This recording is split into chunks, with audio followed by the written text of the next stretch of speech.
Oke, teman-teman, meskipun masih banyak yang belum hadir, saya mulai aja ya, biar nggak terlalu makan waktu ya. Baik, Assalamualaikum warahmatullahi wabarakatuh. Waalaikumsalam warahmatullahi wabarakatuh. Waalaikumsalam warahmatullahi wabarakatuh. Waalaikumsalam. Oke. Apa kabar? Wow, Wow, dahsyat. Ngantuk, Bu. Mengantuk, Aduh, Bu. jangan dong. Aduh, kayak mau maraton gitu, masih semangat. Oke, ayo teman-teman. Aduh, ngantuk ya ngantuk, tapi tetap semangat. Oke, apa kabar? Wow, dahsyat. Wow, dahsyat. Lupa nanas, Bu. Aduh, Allah Akbar. Ya sudahlah. Baik, Setahun untuk lebih lupa, Bu. dahsyat lagi kita baca basmalah ya. Bismillahirrahmanirrahim. Semoga apa yang kita lakukan hari ini bermanfaat. Amin. Oke, teman-teman, seperti apa yang saya sampaikan kemarin, sudah dipelajari ya yang materi saya share itu? Sudah ya, saya random ya untuk kelompok berapa yang untuk ini memberikan tafsiran materi yang sudah saya berikan. Halo, dengar suara saya kah? Ya, dengar, Bu. Oke, baik. Saya ingin kelompok berapa ya?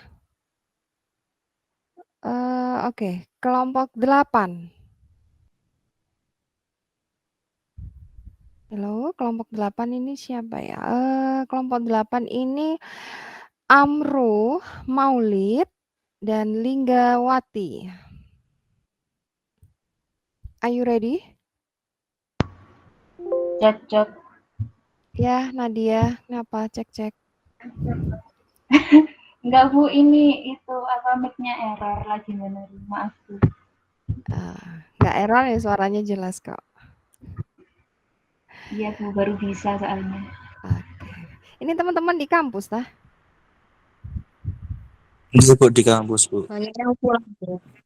Oh, iya. Oke, kelompok 8. Linggawati, hello. Iya Bu. Ya, are you ready, Lingga? Maulid sama Maulid sama Amru.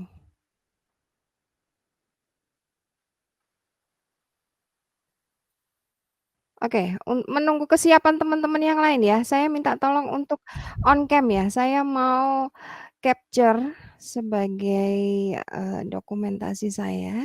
Oke. Hai Nadia. Hai Fardian. Hai Muhammad. Ini siapa ya? Nggak kelihatan namanya. Abi ya, Muhammad Abi ya. Hai Arsat. Hai Lucy. Hai Eli. Hai Makmul Atun. Hai Zulaika. Varga, Rizka, Indri, Dila. Yang lainnya? Oke. Loh. Perasaan tadi Emilia Sari pertama kali kok langsung hilang ya? Kok masuk lagi sekarang? Oke, baik. Ready ya teman-teman? Hai Imam. Jadi Bu. Ya, oke. Hai Afifudin. Baik. 3, 2, 1. Sekali lagi. Mustafa, Haikal. Why? Yang benar. Yang benar. Alasan itu, Bu. Alasan itu, Bu. Alasan itu. Bohong. Loh kan? Enggak. Baru biasa langsung bisa dipakai itu alasan aja, Bu. Bohong. Lo bisa, Mas. Ya sudah, pinjamkan ke saya dulu, nanti kan langsung bisa. Yang betul. Kamera. Oke. 3, 2, 1. Sekali lagi. Oke. 3, 2, 1. Oke, terima kasih teman-teman semuanya sudah hadir. Ini sebagai bukti kalau kita ada Ibu, perkuliahan. mohon Iya. maaf saya telat, soalnya tadi masih di jalan, Bu. Oh iya, nggak apa-apa Rizka. Rizka sekarang ada di mana? Masih di Indomaret, Bu. Oh gitu. Mau ke kos-kosan ya? Ya udah, teman-teman Mau ke yang rumah, Bu. ya udah, teman-teman yang lagi di jalan hati-hati ya. Oke, baik teman-teman. Kelompok 8, are you ready? Belum? Siap kan? Sambil menunggu teman yang lain, saya mau share untuk materi tugas ya teman-teman ya. Sebentar. Oke. Kelihatan ya teman-teman? Ya, Bu, sudah kelihatan. Oke, baik. Ini teman-teman, saya jelaskan dulu ya sambil menunggu teman-teman kelompok 8 untuk preparing, memberikan kita diskusi deh materi yang sudah saya berikan kemarin. Ini ada tugas mandiri ya. Apa tugasnya? Berupa makalah ya. Makalahnya temanya ada 4 di sini, salah satunya kasus pencemaran, kasus kerusakan, dan penyelesaian sengketa, serta pemulihan. Ya, ini sedikit banyak sudah beberapa saya kasih sedikit teori dan materi beberapa waktu yang lalu. Teman-teman tinggal memilih salah satu materi yang ada, tema yang ada di slide yang saya tampilkan, pilih salah satu. Setiap anak satu, ya. Tidak semua. Misalnya, Arsat mengambil tentang tema kasus pencemaran lingkungan hidup. Nah, apa yang dilakukan Arsat? Arsat mencari judul yang berhubungan dengan pencemaran lingkungan. Judul kasus ya.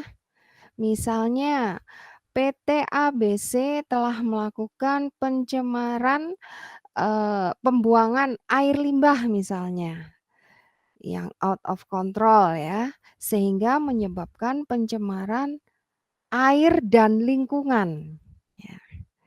Nah, apa yang dibuat Arsat di sini? Yang dibuat Arsat adalah materi bebas sesuaikan dengan keempat tema yang sudah ditentukan. Arsat tinggal memilih kasus tadi dengan judul yang tadi saya bilang, misalnya limbah dengan tema pencemaran, bikin minim 7 halaman. 7 halaman itu apa aja isinya? Ya, nanti saya jelaskan. Ini dulu, intinya minim 7 halaman ya, lebih itu akan lebih baik.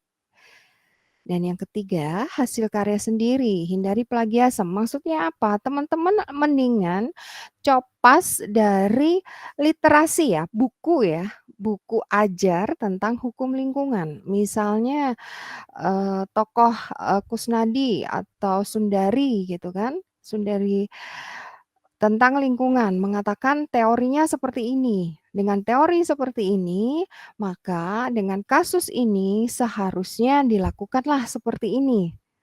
Dan solusinya adalah ini. Ya, itu it's okay. Teman-teman boleh. Tapi kalau plagiasme yang murni adalah teman-teman copas dari hasil karya ilmiah atau jurnal orang lain yang tinggal dicopas apa yang menurut tafsiran atau analisis pembuat jurnal tersebut, ya. Itu yang tidak diperkenankan, ya. Tapi yang saya perkenankan di sini, teman-teman boleh ambil literasi salah satu tokoh yang disesuaikan dengan materi atau tema teman-teman. Ya, di situ ya. Terus dan yang terakhir, pengumpulannya 2 minggu sebelum UAS. Ya, 2 minggu sebelum UAS. Masih lama? Oh tidak lama ini. Karena teman-teman saya minta untuk segera mengambil tema masing-masing secepatnya kalau bisa hari ini atau setidaknya besok. Fungsinya apa? Fungsinya nanti ada hubungannya dengan tugas kelompok. Ya, bagaimana itu Bu? Oke, next-nya nanti aja ya. Saya jelaskan ini dulu. Baik, saya menjelaskan tentang minim 7 halaman dan lain sebagainya. Teman-teman buat makalah yang 7 halaman itu isinya sudah termasuk kata pengantar, daftar isi makalah yang akan teman-teman bikin, kemudian bab 1 pendahuluan, bab 2 permasalahan. Dan permasalahan di sini minim 3 ya. 3 masalah. Ya. Jadi kasus dari Arsat tadi dengan judul pencemaran limbah PT ABC itu cari kasusnya 3, permasalahannya 3. Dan nanti otomatis pembahasannya ya 3 materi itu tadi. Ya. Nah, pembahasan inilah yang tadi saya bilang, boleh plagiasem, copas dari literasi. Literasi dari mana aja yang teman-teman anggap yakin bahwa teori mereka atau penyampaian mereka adalah sesuai. Bukan dari karya ilmiah atau jurnal orang. Ya. Ini bab 3-nya.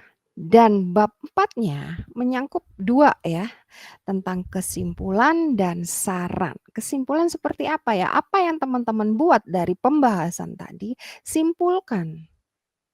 Biar mudah untuk dimengerti dari beberapa halaman pembahasan tadi.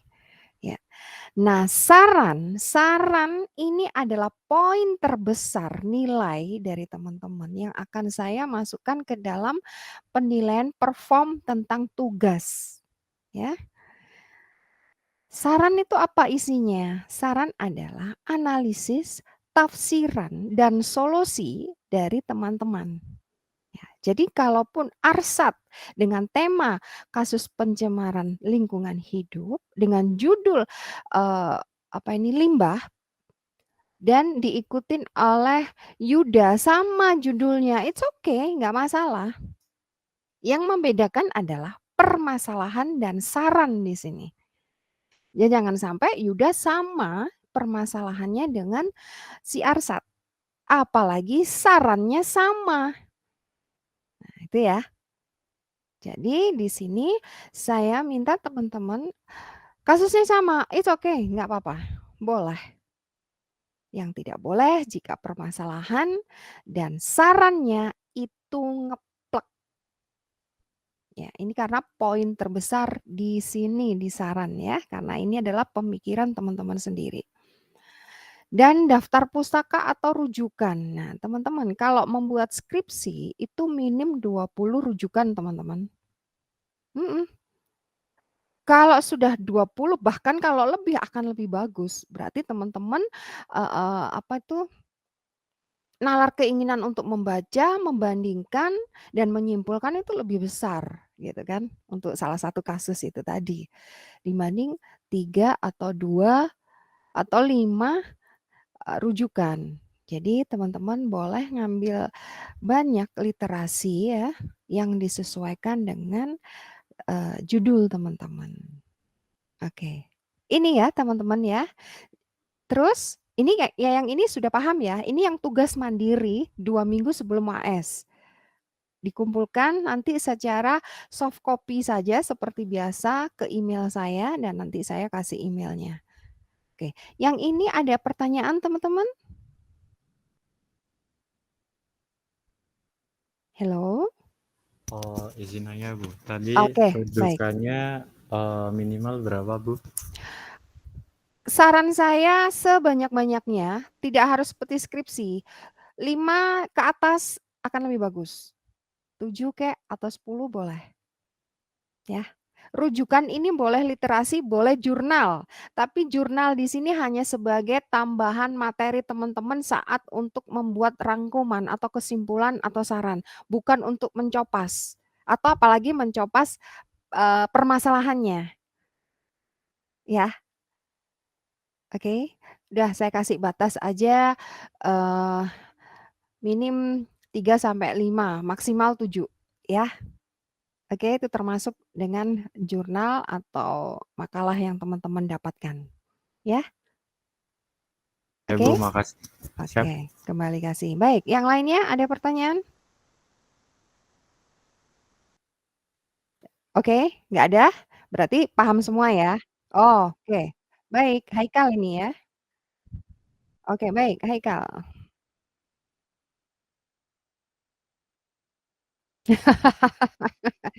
Sudah tanya itu. Akan kelihatan, Haikal, tanpa harus diparafrase, akan kelihatan karena ini hasil benar-benar dari, eee, mengcopy bahasanya penulis buku sama jurnal, akan kelihatan di situ. Saya tidak membatasi sampai berapa persennya karena ini bukan skripsi ya, tapi setidaknya teman-teman usahakan deh belajar. Ayo, kan nanti kan teman-teman harus bikin skripsi, belajar dengan bahasa sendiri aja. Gitu ya, Haikal? Oke, kembali kasih. Baik, yang lainnya? Nggak ada? Baik. Kalau nggak ada, saya lanjutkan ke tugas kelompok ya. Arsat, Arsat ini kelompok berapa Arsat? Arsat mana? Arsat kelompok berapa?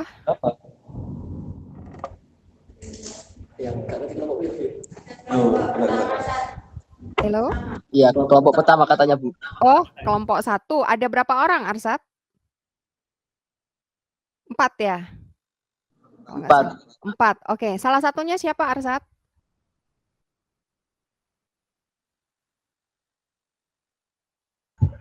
Saya Bu. Siapa? Nggak muncul namanya di sini. Halo? Nadia. Oh, oke, Julia. Nadia. Baik, Iya itu Nadia. Bu. Oke. Nadia dan Arsat dan teman-teman dari kelompok 1 ya, kan masing-masing beda nih. Nadia misalnya kasus kerusakan dengan judul yang berbeda. Atau yang satunya sama juga dengan Arsat, it's okay. Masing-masing dari 4 orang ini diambil salah satu judul ya, yang dianggap teman-teman paling bisa mudah untuk dipahami atau disampaikan materinya saat presentasi. Jadi salah satu dari keempat ini dibikin PPT. Oke? Hanya PPT-nya tidak ngeplek dari hasil misalnya punyanya Nadia nih yang diambil nih, judulnya nih untuk dipresentasikan. Tapi presentasinya bukan hasil karyanya Nadia, tapi hasil karyanya kelompok. Ya. Setidaknya dari sisi positifnya, Nadia atau teman-teman yang lain akan lebih kercep ya atau lebih matang ya dalam menambahkan materi sehingga bobot masing-masing materi teman-teman akan lebih tinggi gitu. Bisa dipahami dari sini? Halo?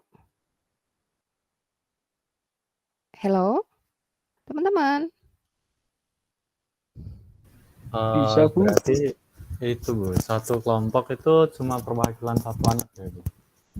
Ya, gini, saya ulang lagi. Dari kelompoknya Arsat tadi dari 4 ini, masing-masing bebas memilih apa. Ya, dengan tema yang keempat ini. Tapi dari keempat ini kayaknya lebih kepada Nadia misalnya. Kayaknya materinya Nadia deh gitu. Dengan judul tentang kerusakan ya hutan misalnya ya. Ini di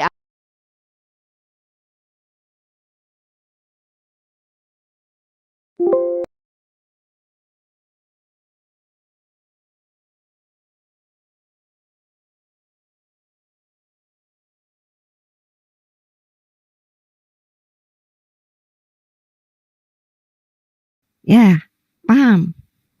Tapi hasil dari diskusi teman-teman sendiri. Oke.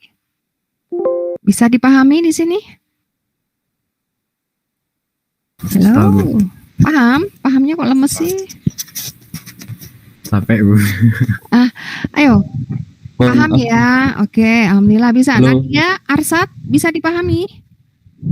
Bisa ya? Bu Dian, Ya, mohon maaf Bu, saya Zakaria Bu, ini pakai ya, HP-nya silakan. Habib. Ya, silakan. Enggak Bu, saya belum di ACC dari tadi Bu. Oh, Join iya, di. maaf. Saya lagi di sini Iya. nih. Oke, sebentar saya skip dulu ini. Oke. Oke, maaf. Oke, makasih Bu. Oke, balik kasih. Oke, sudah masuk? Sudah. Oke. Sudah Bu. Oke, maaf. Saya lanjut. Masih kelihatan teman-teman? Masih, Bu. Oke, baik. Dari sini teman-teman bisa paham maksud saya?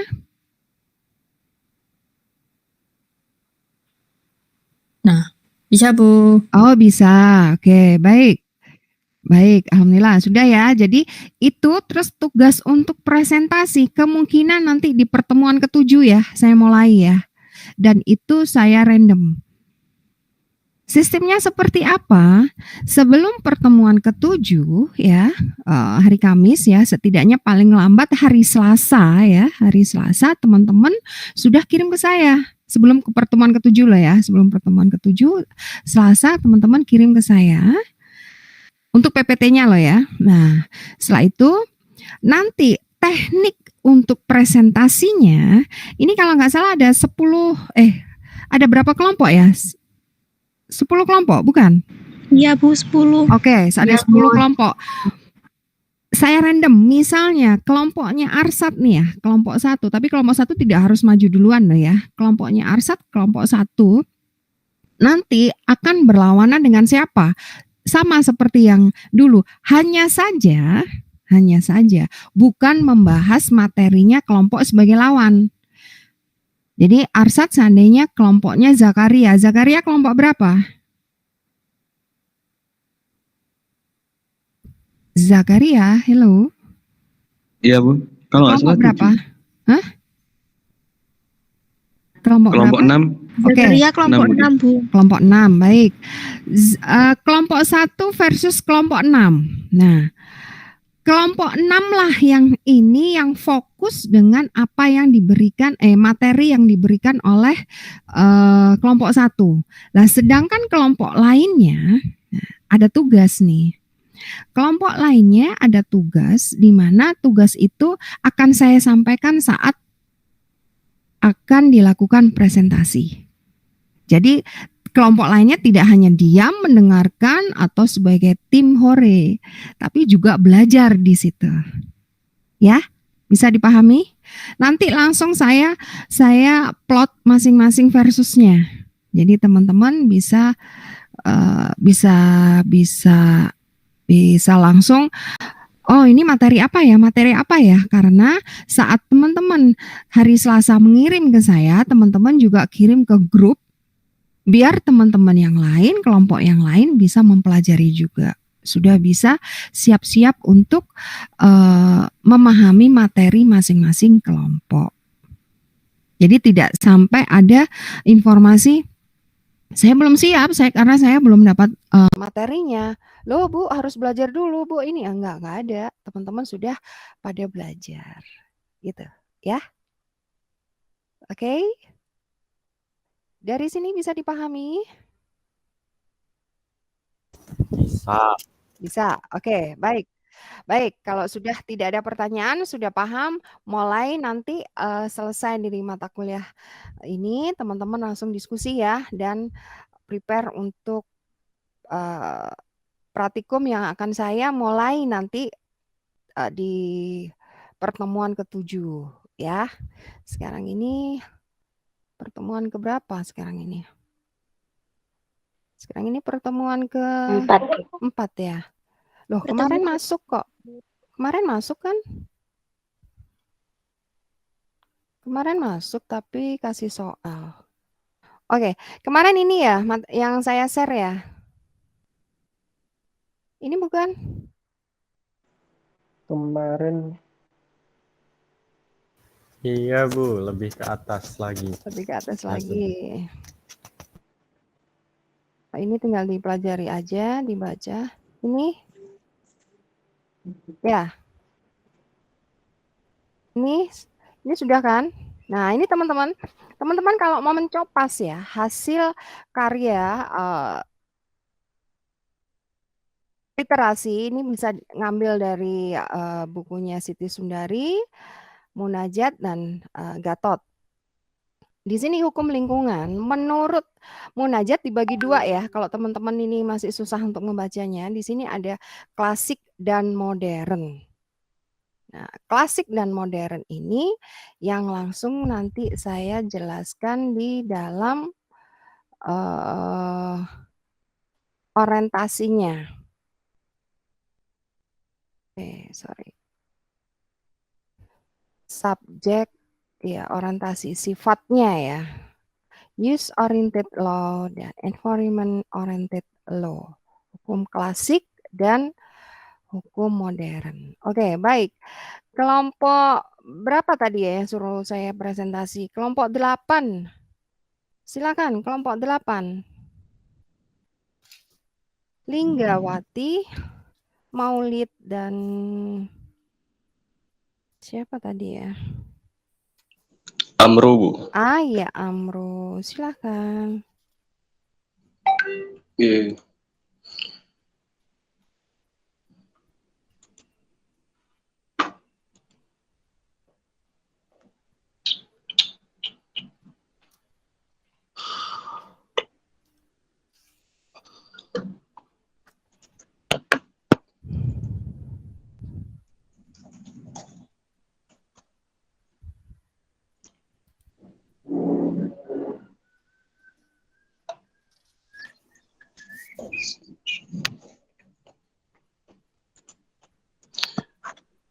Ini mulai sekarang, Bu. Ya, silakan. Ya, baik.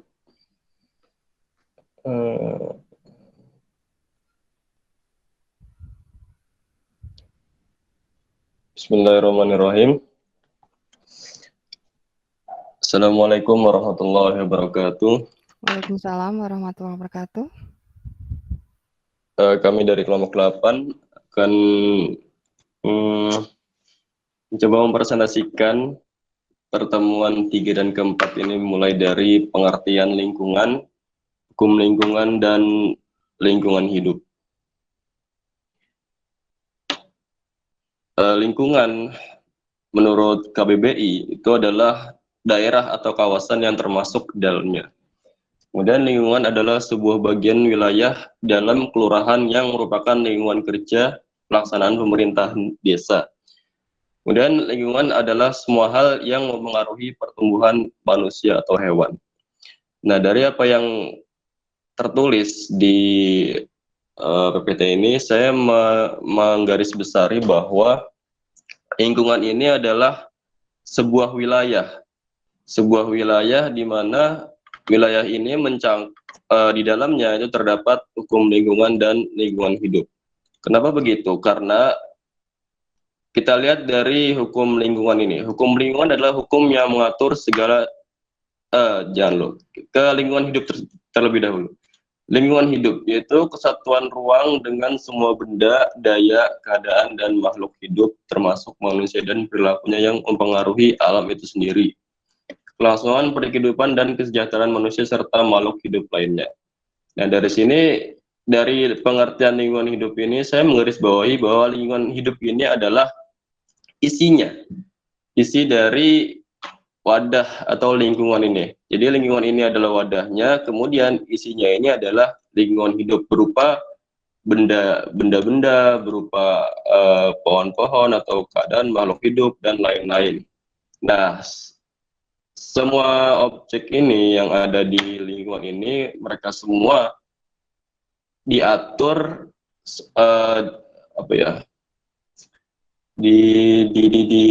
diatur dengan hukum lingkungan. Diaturlah supaya tidak terjadi kerusakan itu, maka adanya hukum lingkungan ini untuk mengatur, menjaga melestarikan semua lingkungan hidup ini.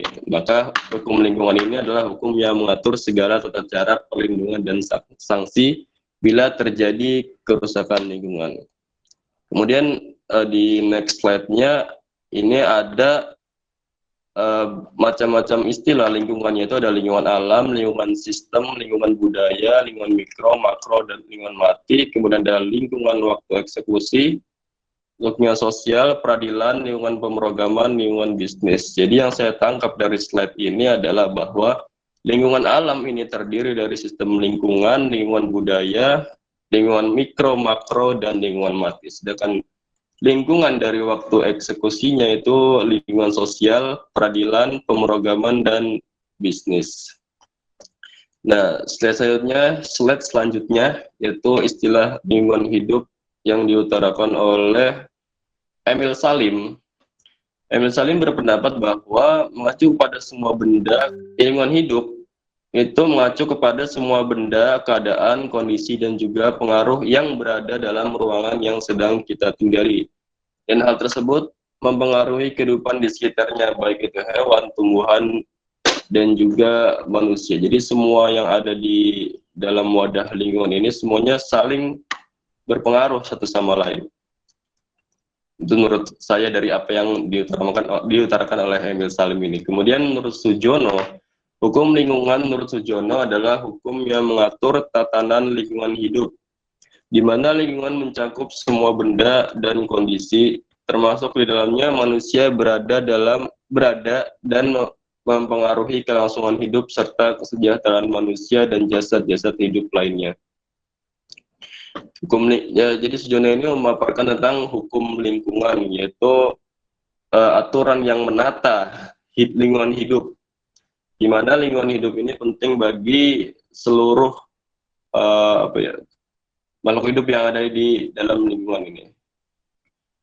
Ya, kemudian kamus psikologi, lingkungan hidup atau environment mengacu pada keseluruhan yang saling berkaitan antara makhluk hidup dan non hidup yang berada secara alamiah di bumi atau di sebagian daerahnya. Dan untuk lingkungan slide selanjutnya yang ada persen-persenannya ini, lingkungan hidup akan dilanjutkan oleh Maulid Hilmet Turangga, rekan saya. Terima kasih. Oke, baik. Apakah suara saya terdengar? Terdengar. Ya, dengar. Mohon maaf sebelumnya karena saya lagi di luar jadi agak rame. Oke. Oke, masuk ke pembahasan dari yang slide yang selanjutnya. Di sini kita lihat bahwasanya terdapat beberapa komponen dalam lingkungan makhluk hidup. Nah, perlu kita sudah ketahui bahwa lingkungan hidup ialah satu kesatuan yang mana meliputi makhluk hidup di dalamnya beserta komponen-komponen di sekitarnya. Nah, di dalam lingkungan makhluk ini terdapat 4 macam komponen, yakni yang pertama komponen fisik. Di dalam komponen fisik ini merupakan segala sesuatu yang mana di sekitar makhluk hidup yang mana berbentuk benda mati, seperti halnya contohnya itu rumah, gunung, udara, matahari maupun lingkungan di sekitar rumah lainnya. Kemudian ada juga komponen kimia.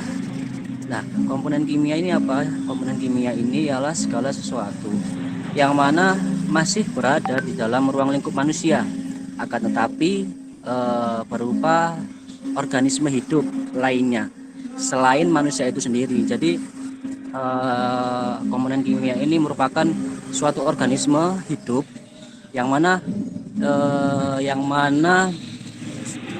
komponen hidup ini merupakan suatu makhluk hidup yang selain dari manusia itu sendiri. Kemudian yang ketiga yakni komponen sosial budaya. Komponen sosial budaya ini termasuk manusia lain yang mana berada di sekitarnya. Jadi seperti contoh kayak kalau menurut saya sih kayak lingkungan lingkungan bermasyarakat tadi. Dan untuk komponen yang lainnya ini saya kurang tahu juga ya. Kurang bisa memahami untuk ini. Kemudian yang selanjutnya di sini terdapat pemahaman atau pendapat mengenai hukum lingkungan hidup, yang mana Siti Sundari Rangkuti ini mengatakan bahwa mengatakan bahwa hukum lingkungan hidup ialah nilai-nilai di mana nilai-nilai ini sedang atau sudah berlaku hingga berlaku juga dalam pemanfaatan dan pemeliharaan lingkungan.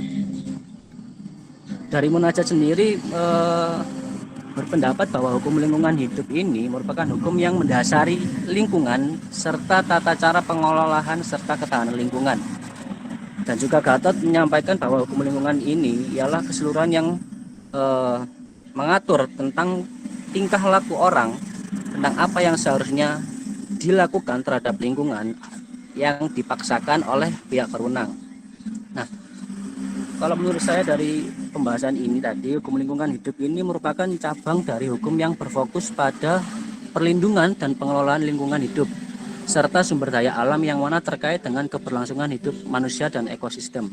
Nah, menurut saya tujuan utama dari hukum lingkungan ini ialah untuk melindungi lingkungan hidup dan juga sumber daya alam dari kerusakan atau degradasi yang mana disebabkan oleh aktivitas manusia itu sendiri, serta untuk juga mempromosikan penggunaan yang berkelanjutan dari sumber daya alam. Nah, hukum lingkungan ini mencakup berbagai bidang termasuk perlindungan udara, air, tanah, keanekaragaman hayati, energi, limbah maupun pengelolaan bahan berbahaya. Nah, hukum lingkungan ini juga memiliki peran penting di dalam mempromosikan keberlanjutan dan melindungi kehidupan manusia serta ekosistem di seluruh dunia. Dalam prakteknya sendiri, hukum lingkungan seringkali melibatkan kerjasama antara berbagai pihak, termasuk meliputi pemerintahan itu juga, industri, masyarakat sipil, dan juga organisasi di luar dari pemerintahan atau non pemerintahan, yang mana bertujuan untuk perlindungan lingkungan hidup yang lebih baik di kemudian harinya. Nah, untuk pembagian klasifikasi hukum lingkungan itu sendiri akan disampaikan oleh rekan saya, yakni Linggawati Widya. Monggo dipersilahkan.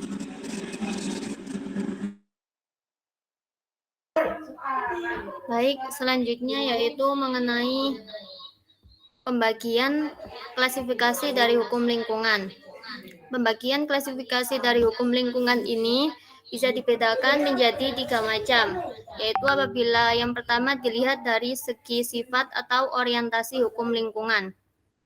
Apabila dilihat dari sifat atau orientasi hukum lingkungan ini, hukum lingkungan dibagi menjadi 2 macam, yaitu hukum klasik atau use-oriented law, dan yang kedua yaitu hukum modern atau environment-oriented law. Apa itu hukum klasik? Hukum klasik yaitu hukum yang mengatur mengenai penggunaan lingkungan semata oleh manusia yang berorientasi pada pemanfaatan lingkungan tanpa memberikan perlindungan terhadap lingkungan. Jadi dalam waktu yang sesingkat-singkatnya dengan hasil yang maksimal. Sedangkan hukum modern yaitu hukum yang menetapkan ketentuan dan norma guna mengatur tindak perbuatan manusia dengan persetujuan untuk melindungi lingkungan dari kerusakannya serta kemerosotannya dan untuk menjamin kelestarian mutunya agar dapat secara langsung dan terus-menerus dapat digunakan oleh generasi yang akan datang. Cara menjaganya yaitu dengan maksimal agar tetap dilestarikan. Sementara pembagian klasifikasi hukum lingkungan menurut subjek dan objek hukum lingkungan ada 4, yaitu yang pertama mengenai lingkungan pemerintahan, yang kedua lingkungan ketatanegaraan, yang ketiga lingkungan keperdataan, dan yang keempat lingkungan kepidanaan. Dan yang terakhir pembagian klasifikasi hukum lingkungan apabila dilihat dari aspek yang diatur ada 6. Yang pertama yaitu hukum tata lingkungan, yang kedua hukum perlindungan lingkungan, yang ketiga hukum kesehatan lingkungan, yang keempat hukum pencemaran lingkungan, yang kelima hukum lingkungan internasional, dan yang terakhir hukum perselisihan lingkungan internasional. Demikian presentasi dari kelompok kami. Sekian, terima kasih. Assalamualaikum warahmatullahi wabarakatuh. Waalaikumsalam warahmatullahi wabarakatuh. Di sana tim horenya banyak ya. Kenceng suaranya. Oke, teman-teman ini saya ngelihat juga. Oke, ini kok ada 34. Ini ada Lingga Saya pakai 2 akun, Bu. iya, Lingga 2, Zulaika juga 2 ya? Oke. Dengan saya berarti ada yang nggak masuk hari ini? Iya, Dak? Ada yang nggak masuk, Dak, hari ini? Ini kurang, meskipun ditambahin oleh si dia kan dikurangi 5 ya, 34 kurangi 5. Berarti ada yang nggak masuk. Minta tolong Dak, nanti dianuin sama saya untuk absensinya. Baik, terima kasih kelompok 8 sudah menjelaskan, memberikan tafsiran atas materi yang kemarin saya sampaikan. Baik, cuman ada beberapa yang belum dijelaskan di sini tentang aspek yang diatur ya. Aspek yang diatur itu apa aja ya. Terus tadi saya dari awal dulu deh, dari awal sebenarnya yang dijelaskan cuma 3 sama 4 aja. Cuman tadi si Maulid yang pertama tadi siapa ya? Saya, Bu. Amru ya. Amru dijelaskan mulai awal. It's okay. Saya mau menjelaskan dulu tentang lingkungan yang di sini ada lingkungan alam sama sampai lingkungan waktu eksekusi. Ini teman-teman sudah paham belum ini maksudnya? Baik, akan saya jelaskan satu-satu ya, biar teman-teman ini tahu ternyata lingkungan kita ini termasuk lingkungan yang mana. Teman-teman ini ada di lingkungan apa, gitu kan? Tapi dari sekian lingkungan teman-teman sepertinya sudah banyak yang tahu deh. Dari sekian ini untuk menghemat waktu, ada yang mau ditanyakan nggak? Lingkungan mana yang teman-teman kurang pahami? Lingkungan alam sudah. Rumah Kenapa? Lingkungan mati. Lingkungan mati. Lingkungan mati. Iya, sebentar. Ini siapa ini? Iqbal. Apa, Pal? Ya. Iqbal, Ya Bu, raise hand. ya kalau mungkin kalau dari saya sebenarnya dari jenis lingkungannya sih sudah paham seperti apanya. Cuma itu kan dari kurit yang dari yang ibu share itu kan ada tanda panahnya. Ini kan berarti kan anggapannya bahwa lingkungan itu dimulai dari ada tahap-tahapannya gitu, nah Bu. Nah itu yang saya masih belum paham. Kenapa kemudian lingkungan alam ini berubah jadi sistem, kemudian jadi budaya dan lain sebagainya. Oke, baik. Makasih, Iqbal. Jadi ini tanda panah ini tidak ada maksud apa-apa, cuman cara kalau kita bicara hierarki ya. Nah, salah satunya kalau saya bilang ini bisa dibilang hierarki. Ada lingkungan hidup tertinggi, kemudian ada lingkungan sistem, kemudian ada lingkungan budaya, kemudian lingkungan makro. Ini makro sama mikro ya. Ini mikro, terus kemudian makro, lingkungan mati. Nah, habis lingkungan mati, apa teman-teman coba? Kalau dari PPT saya, mana dulu nih?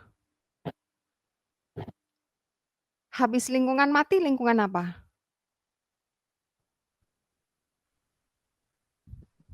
Waktu eksekusi. Kenapa? Lingkungan waktu eksekusi. Iya, lingkungan waktu eksekusi. Karena kalau kita ngelihat dari yang sudah saya kasih panah ini, membacanya seperti itu. Lingkungan mati, lingkungan waktu eksekusi, lingkungan sosial, lingkungan peradilan, lingkungan pemrograman, baru lingkungan bisnis. Nah, saya jelaskan dulu ya satu-satu, tapi tadi kayaknya sudah tahu semua, tinggal ada yang bertanya tentang lingkungan mati itu seperti apa. Oke, baik. Lingkungan mati di sini adalah suatu organisme ya. Organisme yang terdiri atas benda. Kalau saya terlalu ngegas atau terlalu cepat, speak up ya. Saya ulang, lingkungan mati ini lingkungan di luar suatu organisme. Lingkungan mati adalah lingkungan yang di luar suatu organisme yang terdiri atas benda atau faktor alam yang tidak hidup. Tadi sudah sedikit dikulik oleh pemateri tadi yang menyampaikan siapa ini ya? Mamluatun sih. Maulid kayaknya.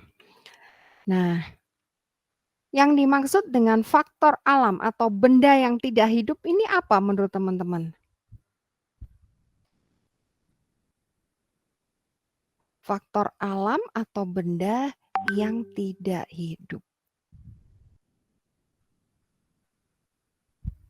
Apa? Yang mati, Pak ya? Yang mati, Bu ya. Iya, tidak hidup ya mati. Cahaya. Oke, good. Cahaya. Apa lagi? Suhu, good. Dan apa lagi? Cuaca. Ya, sama dengan suhu. Bahan kimia. Gravitasi. Bahan kimia, teman-teman. Nah, yang tidak hidup ini punya pengaruh yang besar terhadap kehidupan di dunia, khususnya di bumi. Nah, efek dari faktor yang tidak hidup ini apa jika mereka ini tidak ada misalnya? Oke, bisa kita tafsirkan, kira-kira apa ya efeknya? Apa teman-teman? Jika Pertumbuhan. ya, pertumbuhan apa? Pasti akan terjadi misalnya perubahan iklim. Ya, akan terjadi menyusutnya keanekaragaman hayati. Pastilah, kalau nggak ada cahaya gimana tumbuhan bisa tumbuh? Kalau suhunya seandainya ada sebuah tanaman misalnya makhluk hidup tanaman yang tidak suka atau tidak bisa hidup di udara yang lembab atau basah gitu kan. Ya dia akan mati karena udaranya dingin terus gitu kan. Otomatis kan dia butuh cahaya. Ya, akan mengakibatkan hal-hal yang di mana spesies itu atau organisme itu tidak bisa hidup di tempat tersebut karena pengaruhnya atau ada faktor alam yang mati tadi. Terus apalagi akan terjadi pencemaran juga. Kok bisa? Iyalah, suhu akan tinggi ya. Suhu akan tinggi sekali jika polusi meningkat. Makanya ada di wilayah-wilayah kota ya tertentu yang biasanya ada pamflet atau besar ya, itu menunjukkan tingkat tingginya polusi. Nah, itu akan mempengaruhi suhu juga, akan mengakibatkan pencemaran udara. Nah, dan lain-lain lah, misalnya juga eksploitasi laut dan lain sebagainya. Itu ya yang disebut lingkungan mati. Artinya lingkungan yang sudah tidak bisa enggak. Oke, maaf. Yang tidak bisa diperbaiki karena tidak ada faktor-faktor yang memang bisa menumbuh kembangkan lingkungan tersebut. Kalau saya ngelihat dari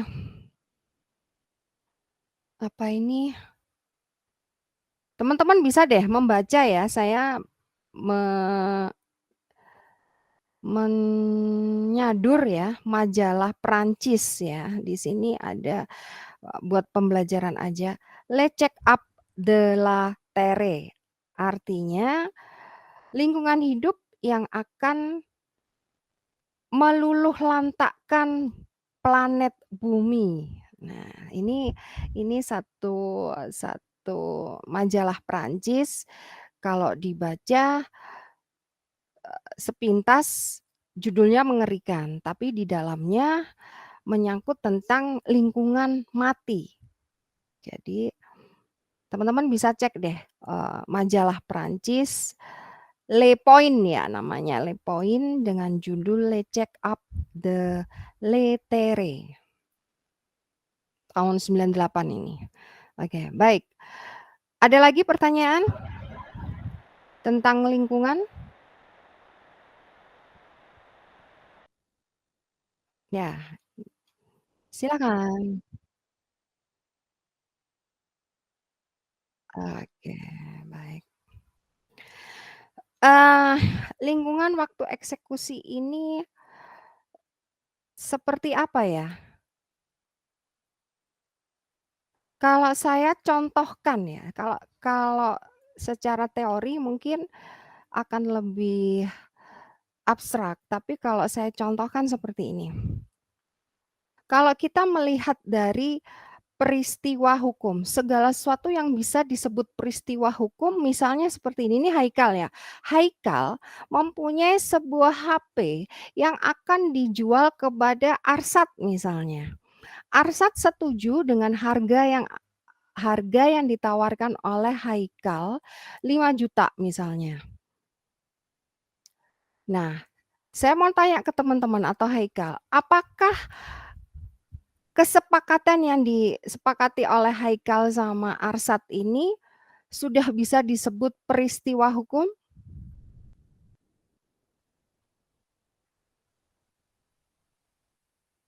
Halo, bisa mendengar saya? Paham nggak maksud saya? Halo? Halo? Belum bisa nangkep, Bu. Oke. Belum bisa nangkep. Haikal punya HP, punya laptop ya, Lepi baru ya. Ditawar oleh Arsat. Misalnya dengan harga 5 juta. Oh, nggak boleh, Bu. Ini kan misalnya. Oke. Apakah menurut teman-teman ini sudah merupakan suatu peristiwa hukum? Atas kesepakatan ya wis tak tuku ya 5 juta. Oh iya oke gitu. Gimana? Ini sudah masuk peristiwa hukum belum? Sudah. Mungkin Ya. sudah karena ada kesepakatan. Oke, ini tadi siapa yang ngomong? Mungkin sudah. Saya nggak nampak namanya ya. Saya Cut Fianisa. Cut, oke. Karena sudah ada kesepakatan. Yang lainnya bagaimana? Ayo sebelum saya bahas. Menimbulkan hubungan hukum. Itu Bu, kalau menurut saya itu sudah peristiwa hukum soalnya ada kewajiban sama hak Bu. Oke, sudah muncul hak dan kewajiban. Sekarang saya mau tanya Rizka, apakah si Haikal sudah menerima uang dari Arsat? Belum.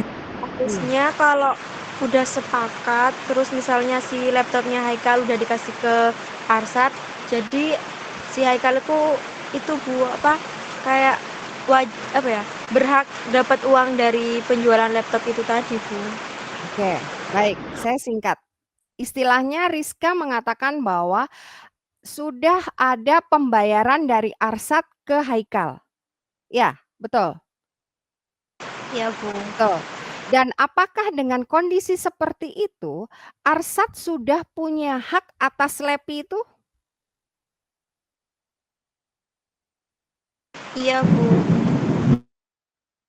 Iya. Teman-teman yang lain yakin seperti itu? Enggak, Bu. Enggak. Masih belum. Kenapa? Kenapa? Karena masih belum ada serah terimanya. Nah, itu kuncinya di situ, teman-teman. Tidak.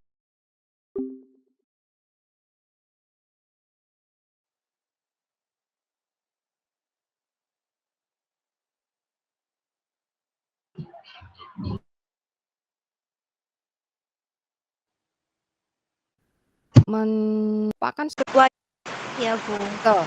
Dan apakah dengan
Teman-teman, maaf ya.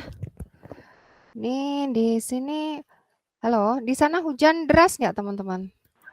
Iya, Iya, Bu. Iya, Bu. Hujan deras, Bu. Gelap banget, juga, Bu. Hati, Bu. gelap banget di sini teman-teman. Jadi mohon maaf. Ini juga, Bu. Oh gitu ya, berarti rata ini. Oke, ini mungkin bisa jadi karena sinyalnya juga ya. Wifi-nya mungkin Mas. Oke, baik. Sampai mana tadi ya saya? Oke.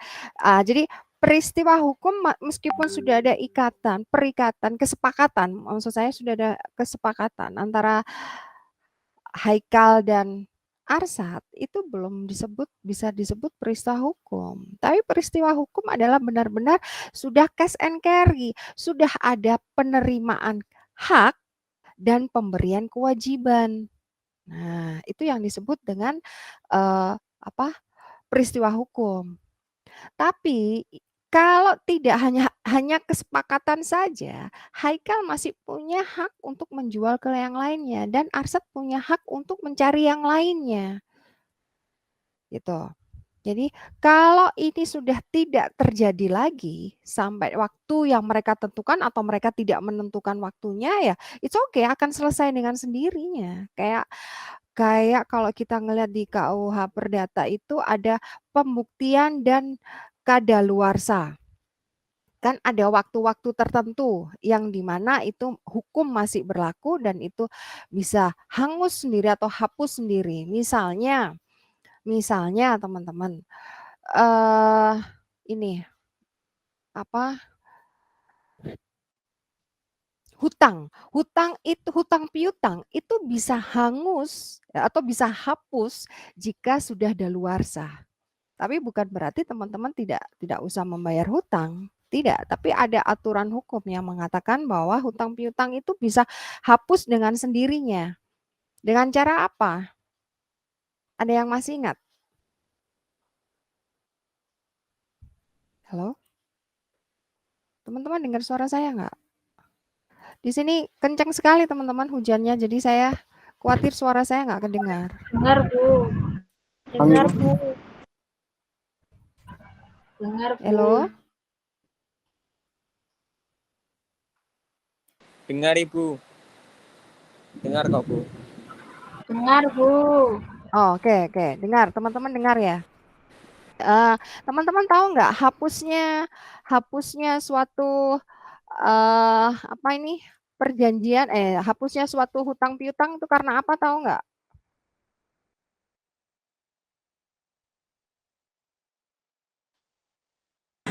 Karena pelunasan, pengalian utang. Ya, terus Pembaruan utang.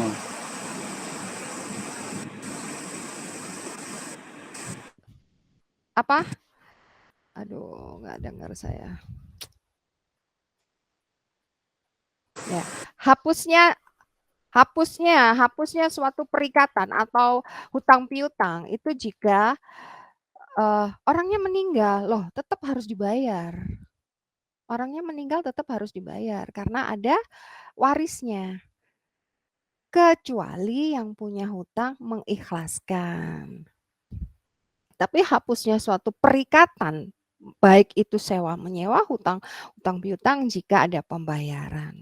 Ada pembaharuan utang, misalnya dilanjutkan oleh ahli waris ya, yang dimana ahli waris itu ya udah akan saya bayar, tapi kita bikin kesepakatan baru ya. Gitu. Misalnya dengan pembayaran seperti apa dan cara pembayarannya seperti apa juga. Nah, itu bisa. Atau karena berlakunya syaratnya batal. Kalau kita ngelihat batal demi hukum dan bisa dibatalkan di pasal 1320 KUH Perdata. Nah, itu contoh-contoh salah satu kita lari ke Perdata dulu, yang larinya yang nanti bahwa daluarsa ini daluarsa apa nih? Waktu eksekusinya sudah hangus, sudah tidak bisa. Dalam hal ini jika Arsat atau si Haikal tidak ada pemberian kewajiban dan pemberian hak, ya sudah tidak bisa dilakukan tidak bisa disebut dengan peristiwa hukum seperti itu. Jadi dengan lingkungan waktu ya sudah akan dilakukan untuk pembakaran hutan misalnya. Pembakaran hutan. Tapi apa ternyata? Waktu yang sudah diberikan oleh izin yang sudah diberikan bahwa pembakaran boleh dilakukan saat cuaca misalnya berapa derajat Celcius dan di waktu-waktu tertentu dengan durasi waktu tertentu. Tapi hal-hal itu tidak bisa dilakukan, akhirnya apa? Ya sudah, eksekusinya sudah tidak bisa berlaku lagi. Gitu. Ya, tadi yang tanya siapa sih? Haikal ya? Oke, seperti itu ya. Oke, baik. Yang lainnya? Kalau lingkungan mikro, makro sudah tahu ya. Kalau teman-teman sekarang ada di lingkungan mana ini?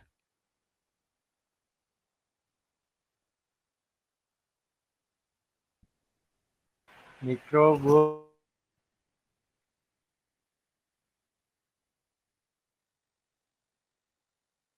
Kalau lingkungan pemrograman ya, kalau saya sebutan lingkungan teman-teman maaf ya, saya nggak begitu dengar suaranya teman-teman. Jadi mudah-mudahan teman-teman bisa dengar suara saya.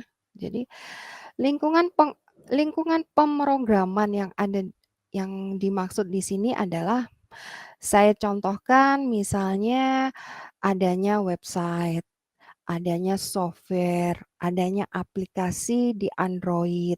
Nah, itu lingkungan ya, maksudnya yang di mana pemrograman komputer itu memiliki adanya beberapa fasilitas ya, contohnya HP-nya tadi atau laptop kita ada program-program atau ada software yang autopilot di situ sudah tersedia. Ya, kalau lingkungan mikro sama lingkungan makro biasa lebih kepada lingkungan industri. Kalau lingkungan mikro lebih kepada lingkungan yang banyak pengusaha yang bisa disebut home industry. Tapi kalau lingkungan makro lebih kepada industri-industri yang besar, misalnya rokok dan lain sebagainya. Ya, halo teman-teman, dengar suara saya nggak ini ya? Dengar, Bu. Atau Dengar. Iya, terdengar, Bu. Oh, oke, baik. Oke, lanjut.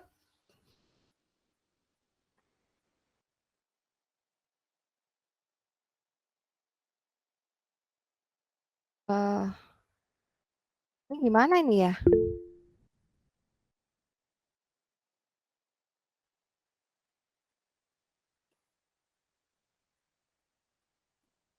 Aduh, ini gimana nih teman-teman saya kok nggak anu sama sekali, emang nggak ada yang bersuara ya? Oke, kalau gitu saya lanjut ke materi selanjutnya ya teman-teman ya. Mudah-mudahan teman-teman bisa ngelihat share screen saya dan kalau sama-sama tidak bisa mendengar ya, dicatat dulu ya teman-teman ya. Halo? Iya, Bu. Ya, Bu. Ya, Bu. Oke, baik. Kita bicara tentang lingkungan hidup nih. Lingkungan hidup, ruang lingkup lingkungan hidup. Oke, kita bisa ngelihat faktor utama adalah manusia dan perilakunya sebagai komponen utama dalam lingkungan. Ya, ini ruang.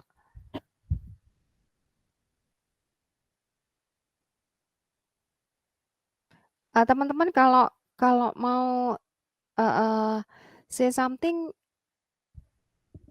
di chat ya. Saya khawatir saya nggak bisa dengar ini. Astagfirullahaladzim.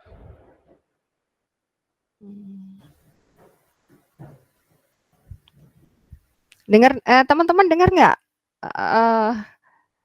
Kilat di rumah saya. Dengar ya? Ya kencang banget. Oke. Kenapa manusia sebagai subjek utama dalam komponen lingkungan hidup? Karena, oke, kalian catat dulu aja deh.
Ini sudah?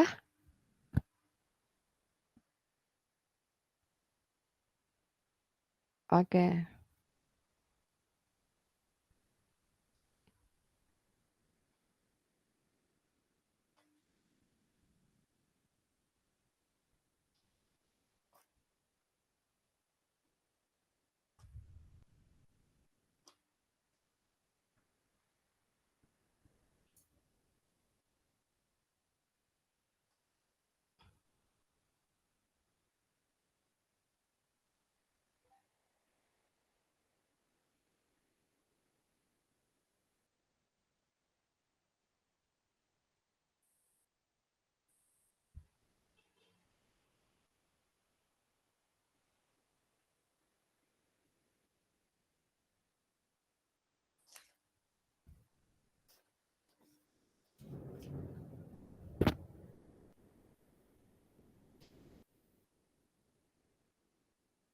Ini Habibullah nggak masuk ya?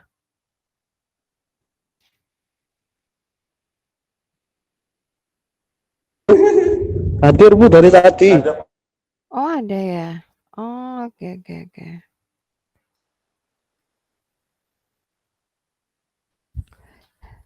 Oke, ini sudahkah? Sudah, Bu. Sudah belum Sudah, Bu. teman-teman? Oh sudah sudah. Oke. Kalau tadi berbicara lingkungan dari pasal 4 ya, kalau dari PPLH-nya, kalau di sini ruang lingkup hukum lingkungan, harus dibedakan ya. Tadi ruang lingkup lingkungan berdasarkan pasal 4 UU PPLH, kalau ini kita bicara ruang lingkup hukum lingkungan. Artinya, kejahatan lingkungan di sini berhubungan dengan beberapa hukum, misalnya hukum perdata, masuk ke ranah hukum perdata, ranah hukum pidana, hukum administrasi, hukum pajak, dan hukum internasional.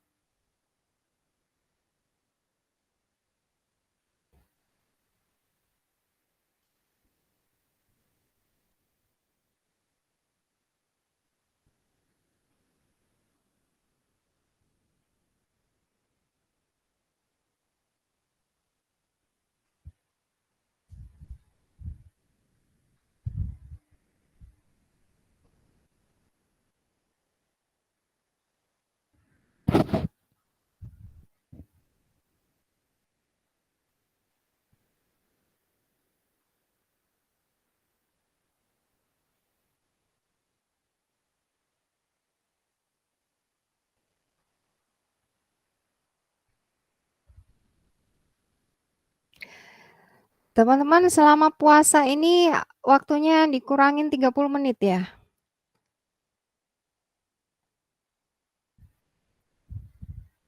Halo? Teman-teman dengar suara saya enggak? Dengar Bu. Gimana, Ibu?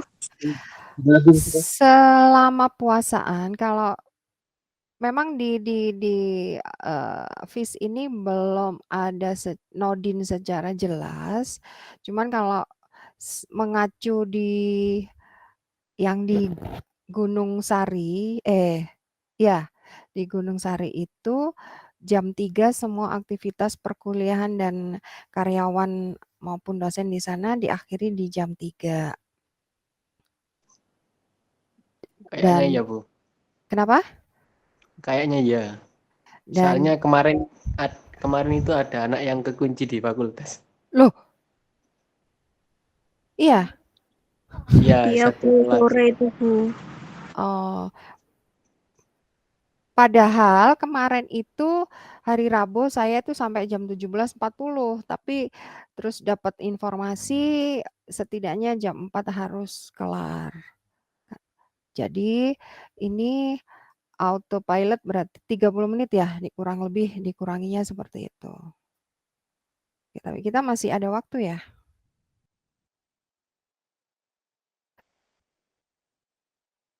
Teman-teman, teman-teman nggak usah ngelihat ini ya, nggak usah ngelihat latar belakang pembentukan hukum lingkungan. Itu nanti ada masanya, ada tentang sejarah. Ini saya hanya berbicara tentang azas-azas Rio de Janeiro yang isinya di sebelah kiri ini karena adanya deklarasi Stockholm ini muncullah azas-azas yang dibuat oleh yang diperlakukan di Indonesia.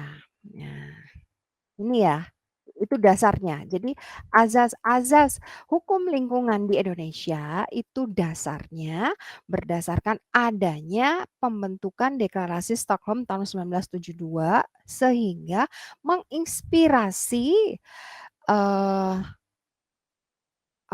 masyarakat Indonesia, pemerintah dalam hal ini untuk membuat azas-azas yang mengadopsi hasil KTT tahun 1972. Ini salah satunya tanggung jawab negara, keterpaduan, kehati-hatian, keadilan, pencemar membayar, dan partisipasif, serta kearifan lokal.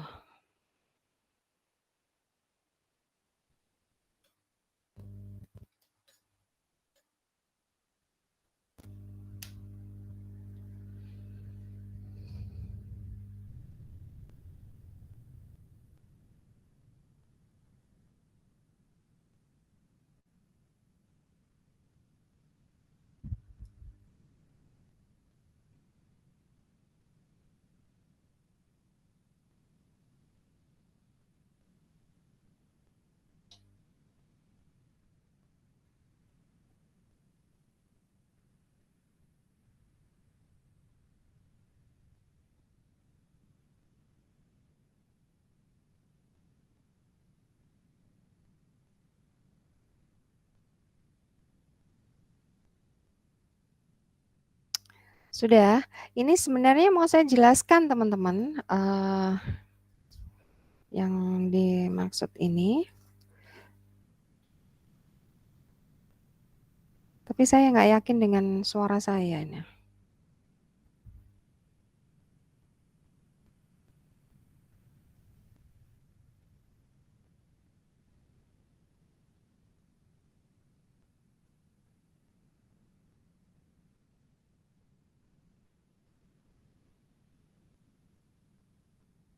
Apa? Kalau di saya juga terdengar, suaranya Ibu terdengar, Bu. Oh, oke.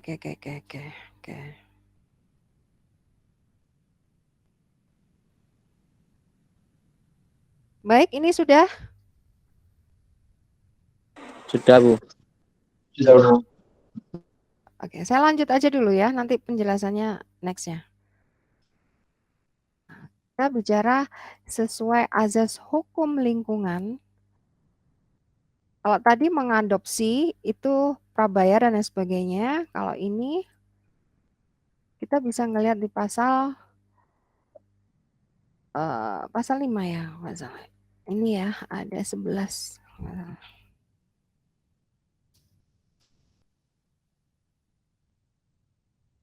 Secara detailnya di pasal 2, di pasal 2. Teman-teman bisa ngelihat untuk azas hukum lingkungan, kita bisa lihat di pasal 2. Jadi kalau males nyatat bisa ngelihat aja di pasal 2. Oke. Saya jelaskan sedikit ya, mudah-mudahan teman-teman bisa mendengar suara saya. Oke. Negara menjamin maksudnya tanggung jawab negara adalah negara menjamin pemanfaatan sumber daya alam untuk rakyat. 1. Dan yang kedua, negara menjamin hak warga negara untuk mendapat lingkungan yang bersih. Ketiga, negara mencegah kerusakan lingkungan. Itu salah satu tanggung jawab negara. Kalau kita ngelihat dari pasal 2, di sini ada tanggung jawab negara. Tanggung jawabnya apa aja? Ada 3.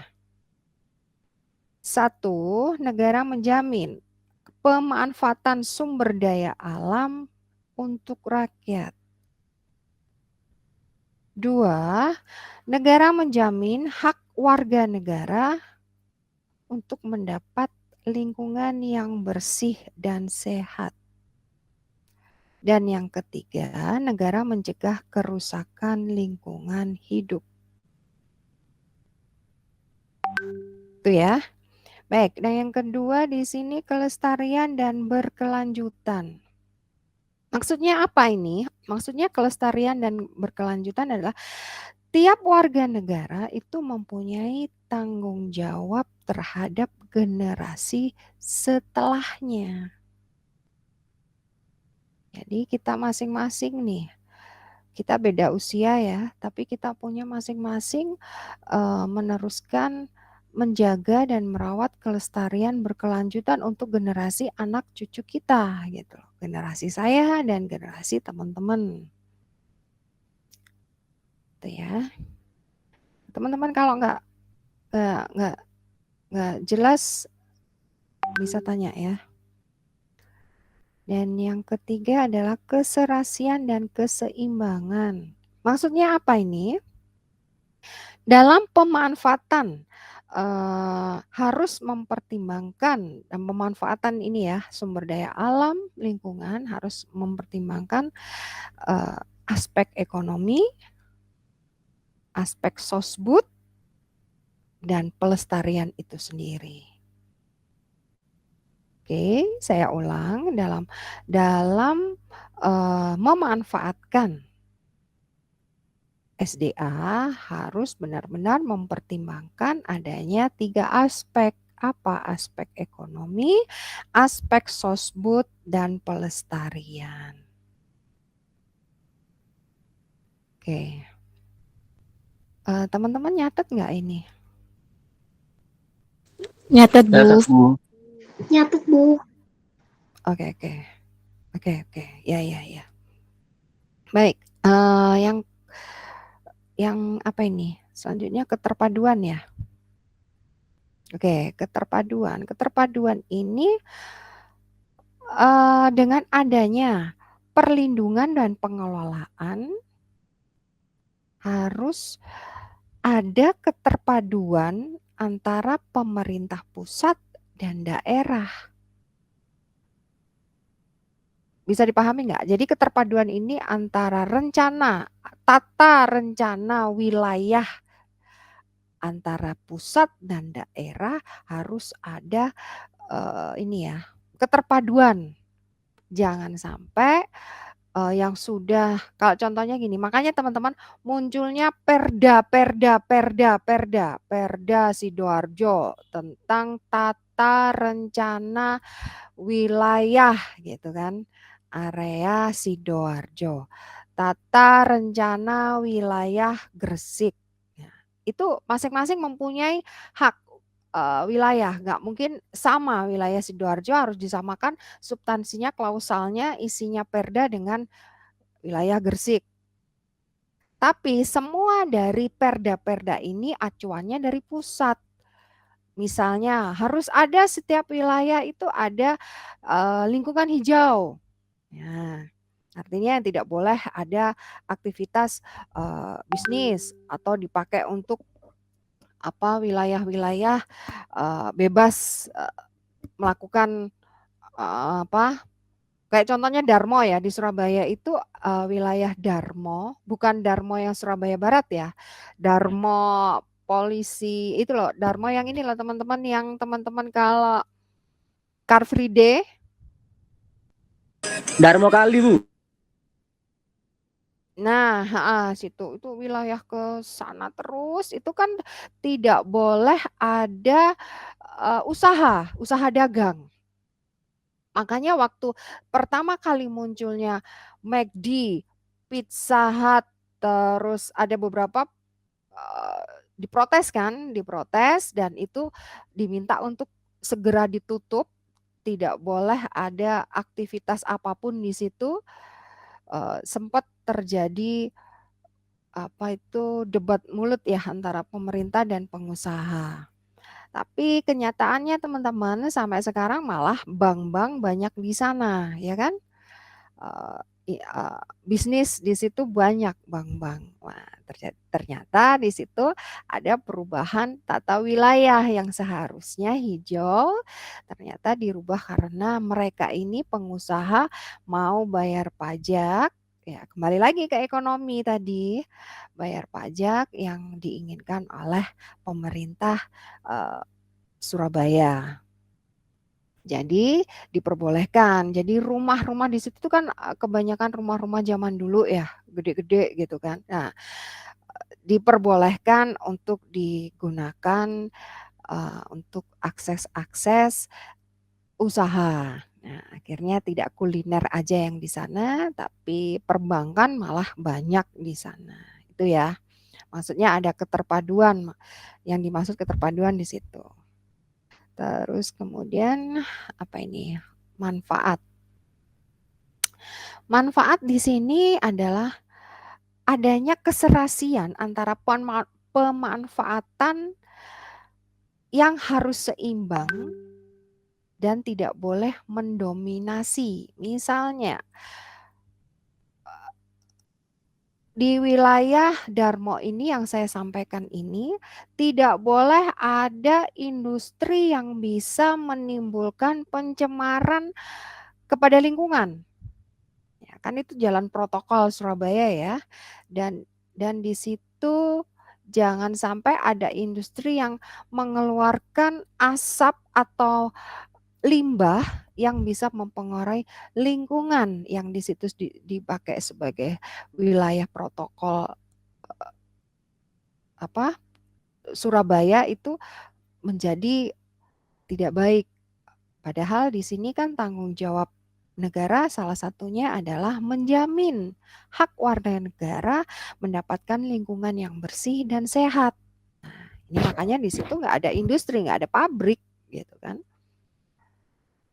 Adanya kayak ada di situ Wonokoyo ya kalau nggak salah depannya Taman Bungkul kok Taman Bungkul iya ya Taman Bungkul persis ya ya ada Wonokoyo tapi di situ nggak ada tempat untuk ini usahanya itu hanya perkantorannya saja office-nya head office aja untuk administratif sedangkan usahanya di luar daerah. Nah, misalnya seperti itu ya. Kemudian kehati-hatian. 1, 2, 3, 4, 5, 6. Sudah ke-6. Kehati-hatian. Kembali lagi.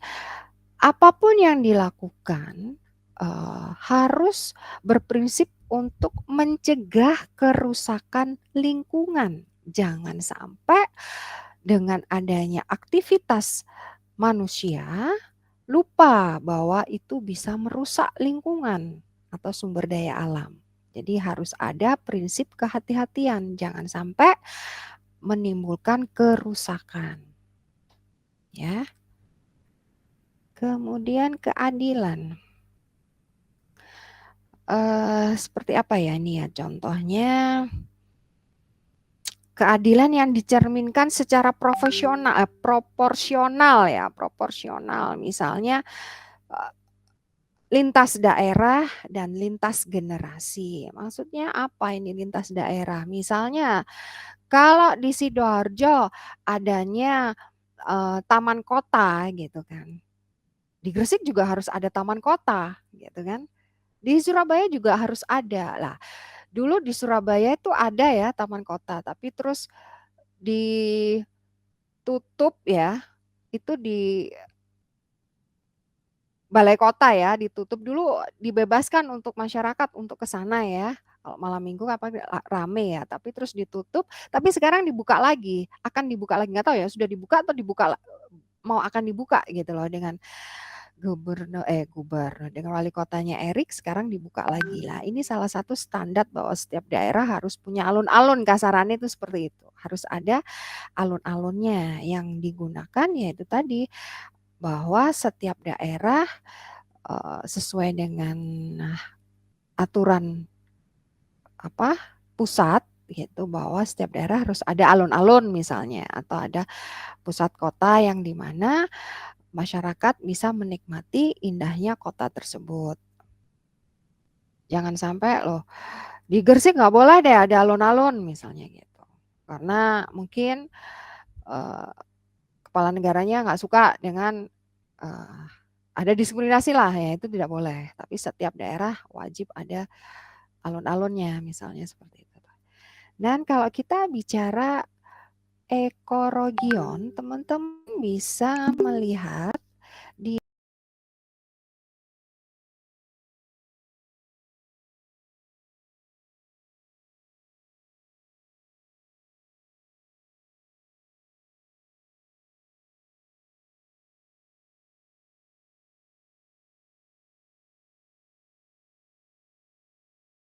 geografis yang memiliki kesamaan ciri iklim, tanah, air, flora dan fauna asli, serta pola interaksi manusia dengan alam yang menggambarkan integritas sistem alam dan lingkungan hidup.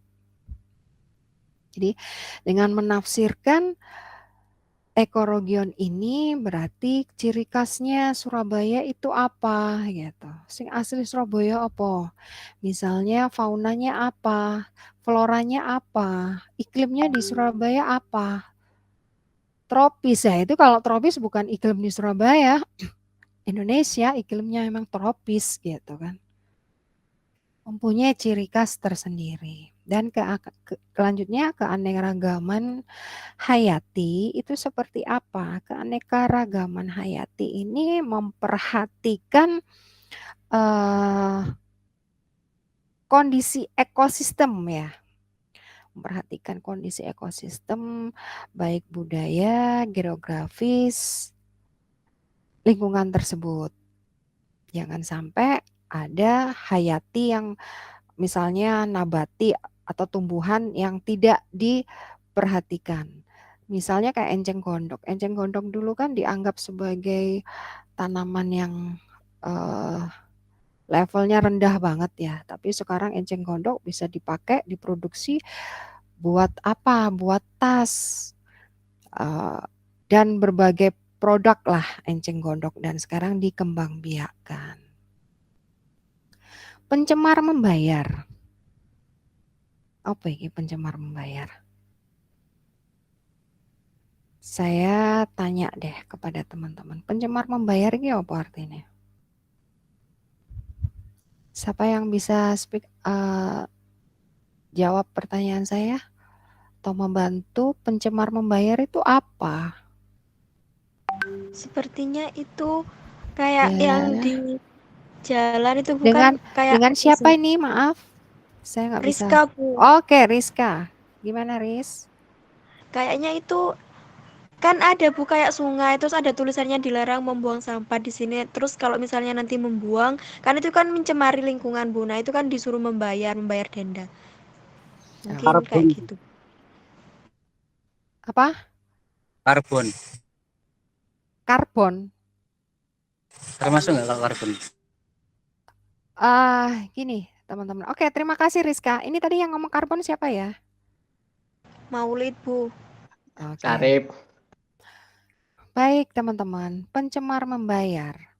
Seolah-olah kita bisa menafsirkan, kita boleh loh melakukan tindakan kejahatan, kita boleh loh melanggar, toh ujungnya kita juga akan dikasih sanksi, kalau enggak disuruh bayar, atau enggak dihukum penjara. Seolah-olah seperti itu ya penafsirannya. Ya Bu. Iya. Iya Bu. Iya. Tidak seperti itu. Jadi prinsip hukum lingkungan itu tidak kepada pakai-pakaian gitu kan. Terus nanti kalau kamu menyalahkan salah dalam melakukan tindakan paling-paling ya dikasih sanksi. Tidak, prinsip hukum lingkungan itu sebenarnya melakukan pencegahan. Jadi pencegahan. Siapa yang melakukan pencegahan? Ya undang-undang itu sendiri. Disupport oleh siapa? Pemerintah. Kemudian siapa? Masyarakat setempat. Tujuannya apa? Untuk mencegah adanya pencemar membayar. Nah, untuk mencegah pencemar membayar. Makanya sifatnya hukum lingkungan adalah pencegahan. Tapi jika ada yang sudah dilakukan sosialisasi agar tidak melakukan itu, tapi tetap dia melakukan itu, so akibatnya ini loh ya. Seperti yang teman-teman tadi catat bahwa perilaku kejahatan lingkungan bisa terkena beberapa aspek hukum. Salah satunya hukum perdata, hukum pidana, dan yang kalian catat tadi. Nah, itu jadi bukan berarti seolah-olah teman-teman mindsetnya pencemar membayar boleh kok melakukan, paling ujung-ujungnya tidak. Apa yang dikatakan Rizka betul, tapi di sini kalau bisa dan memang wajib, karena kita ini hukum di Indonesia tuh sifatnya duwingen reh ya. Apa duwingen reh itu? Memaksa, ya, harus dilakukan. Jika tidak, ini loh ya. Nah, jadi tidak ada yang diwajibkan untuk membayar. Gak ada segala sesuatu diwajibkan untuk membayar. Tapi jika memang dianggap ini sebagai suatu kejahatan lingkungan, nah, membayar itu sebenarnya sebagai ganti rugi terkecil ya, ganti kerugian terkecil. Tapi yang paling besar ya itu tadi, paling-paling ranahnya ke pidana karena dia sudah melanggar A, B, C, dan D. Begitu ya. Terima kasih si Rizka dan teman-teman, itu ya penjelasannya untuk pencemar membayar. Bukan berarti semuanya wajib membayar, tapi lebih kepada siapapun yang melakukan pelanggaran kejahatan akan diberikan ini. Terus partisipasif. Harus ada peran yang aktif antara siapa? Antara masyarakat dan pemerintah. Baik secara langsung dan tidak langsung. Jadi peran masyarakat dan pemerintah ini benar-benar harus sinkron. Baik dilakukan secara langsung maupun tidak. Kalau tidak dilakukan secara langsung itu apa misalnya? Melakukan sosialisasi. Melakukan bahwa oh ya ini ya ada tong sampah, sampah basah dan sampah kering gitu. Nah, kalau di rumah sakit kan ada beberapa tong nih, sampah kimia, sampah kering dan sampah basah. Mereka pasti seperti dibuat beberapa tong ya kalau di rumah sakit. Ini sosialisasi atau partisipasif secara tidak langsung. Kalau secara langsung ya udah kita terjun, ada kotoran kita buang pada tempatnya. Ada yang melakukan kesalahan kita tegur. Gitu ya. Kalau tata kelola kearifan lokal ya. Kearifan lokal di sini maksudnya apa? Masing-masing wilayah mempunyai budaya sendiri ya, otomatis dia mempunyai nilai-nilai luhur yang berlaku dalam tata kehidupan lingkungan tersebut. Nah itu tidak boleh diabaikan. Misalnya teman-teman ya, saya kasih contoh di suku Baduy ya. Baduy ini Banten ya. Saat mereka akan melakukan tebang pohon gitu, mereka benar-benar memperhatikan teknik memotongnya, tidak asal memotong saja. Kenapa? Karena sudah ada etika, cara atau kebiasaan nenek moyang mereka atau adat mereka bahwa jika memotong itu gini loh ya bentuknya, atau dari sini ya, mungkin dari batangnya atau dari sini dan lain sebagainya. Nah, ini suku Baduy ini sebenarnya sudah salah satu wilayah yang sudah menunjukkan bahwa ada loh tata kearifan lokal yang harus dilakukan gitu loh. Saat harus melakukan penebangan pohon misalnya. Ini hal yang kecil ya, tapi ini sebagai kearifan lokal yang memang sudah menjadi habit mereka, tidak boleh dilakukan penebangan pohon sembarangan, serampangan juga gitu. Misalnya juga saya nih ya, habis nebang pohonnya pemerintah yang ditanam di depan rumah itu kan sangat mengganggu sekali. Saya potong, saya tidak melakukan ritual-ritual atau teknik-teknik seperti orang Baduy gitu kan, tapi sesuai dengan kondisi di mana saya berada. Ini karena menghalangi jalan dan ini akan mengganggu ini apa ini teman-teman? Apa sih ini listrik kabel-kabel itu loh kalau nggak saya potong. Nah, itu aja. Maksudnya kearifan lokal itu seperti itu ya. Terus yang dimaksud dengan tata kelola pemerintah di sini, pemerintah harus mempunyai prinsip di sini. Prinsip apa? Harus mempunyai prinsip transparansi, adanya partisipasi, adanya akuntabulasi dan efisiensi serta keadilan dalam mengelola lingkungan masing-masing daerah. Jadi ada 4 tata kelola pemerintah yang wajib dipatuhi oleh masyarakat Indonesia. Apa misalnya? Adanya transparansi. Misalnya tadi saya contohkan bahwa setiap wilayah harus mempunyai alun-alun gitu kan. Jangan sampai hanya aku karena tinggal di Jakarta, ya Jakarta aja yang saya perbaiki, yang lainnya tidak boleh. Harus ada transparansi bahwa setiap wilayah harus ada ini. Dan keadilan untuk pembiayaan wilayah. Biasanya kan ada APBD, APBN gitu kan. APBD itu juga harus transparansi maksudnya di sini. Terus ada partisipasi masing-masing dan ada partisipasi dari sini pimpinan-pimpinan yang diminta untuk di wilayah tertentu harus benar-benar bisa menjalankan kebijakan pemerintah tersebut. Yang ketiga akuntabilitas. Masing-masing harus jelas dan sesuai dengan budget yang ditentukan. Yang terakhir, efisiensi dan keadilan. Jangan sampai yang memang itu sudah tidak pantas, tidak layak untuk dipertahankan, tetap ada di situ. Kembali lagi yang terakhir adalah otonomi daerah. Otonomi daerah di sini mempertimbangkan kekhususan dan keragaman daerah. Jadi di daerah-daerah masing-masing mempunyai kekhususan apa, misalnya Ponorogo nih. Ponorogo terkenal dengan reoknya. Saya pertama kali tugas di Ponorogo itu teman-teman jatuh cinta dengan wilayah Ponorogo. Saya jatuh cinta banget dengan wilayah itu sampai saya ingin saya buka notaris di sini aja ya. Itu sampai saya punya keinginan seperti itu. Karena saya melihat keragaman ya, ada keragaman dan nggak tahu auto tuh saya itu nyaman gitu loh di situ. Mulai dari pertama kali saya ketemu orang-orang masyarakat di situ. Terus saya ngelihat mulai TK sampai jenjang terbesar pendidikan ya, mulai TK sampai universitas ya. Di situ kan ada universitas terbesar di sana. Sekolah nggak ada yang namanya jelek teman-teman. Sekolah tuh bagus semuanya. Meskipun dia di tempat terpelosok, bagus tempatnya.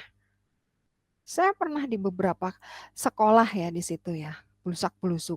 Masuknya nggak nyaman, tapi pas saya sampai di sekolah tersebut, nyaman sekali. Nah, ini yang bikin saya lebih jatuh cinta ke wilayah Ponorogo. Makanya otonomi daerah masing-masing akan berbeda kebijakannya, tergantung dari siapa yang memimpin di situ. Ya, ini salah satu azas yang ada di dalam hukum lingkungan. Dan ada yang raise hand ya.